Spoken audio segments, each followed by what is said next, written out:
So here I created the sketch in here. And then again, there's a swept boss base that's for adding material. And there's a counterpart. There's a swept cut. So this group is for removing the material, and that group is for adding material. So don't get confused. So swept cut. So everything is same almost. And then you choose the profile.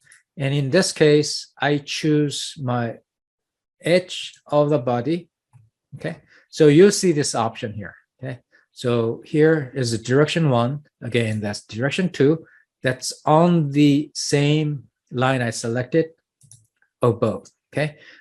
You have the option of tangent propagation. So here, it only works on the edge that I selected only. Okay. If you want to make it go all around the part, you need to select the tangent propagation. And that works because all the corners are smooth. If they are not smooth, you have to do some other techniques. We're not going to do that for today because it's going to be too maybe too confusing at this point.